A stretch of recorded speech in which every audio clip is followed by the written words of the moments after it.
சுவாமி பாடக்கூடிய அற்புதமான பாடல் வரிகள்ல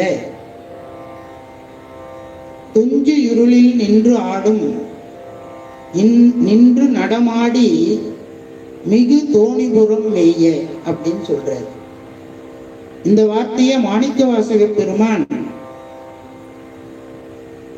இந்த சிவபுராணத்துல பாடுவார். நல் இருளில் நட்டம் பயின்றாடும் நாதனே என்று பாடுவார்.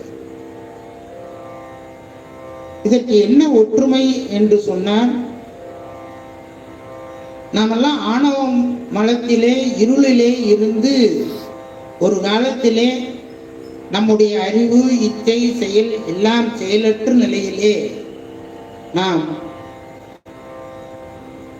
எந்த செயலும் இல்லாத ஒரு நிலையிலே கிடந்தோம். அப்படிதான் இருந்தோம். அப்புறம்தான் சுவாமி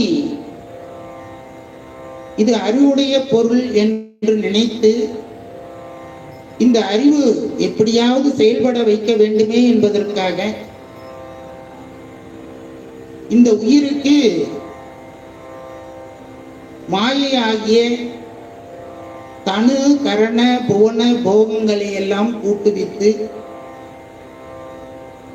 அந்த செயல்படாத நிலையிலிருந்து இந்த உலகமே நான் என்று சொல்லக்கூடிய அளவிற்கு இந்த உயிரை அவர் பண்படுத்துகிறார். ஆனா சாமி கொடுத்தாருன்றது இந்த உயிருக்கு தெரியாது. இந்த தனு கரண போன போகங்களை பெற்ற இந்த ஆன்மா இந்த தனு கரண போகங்களையே தன்னையாக கொண்டு சிந்திக்க ஆரம்பிக்கிறது. இப்படிப்பட்ட ஒரு நிலையில தான் இந்த தோணிபுரத்திலே இறைவன் நம்ம எல்லாம் இந்த ஆணவ இருளில் இருந்து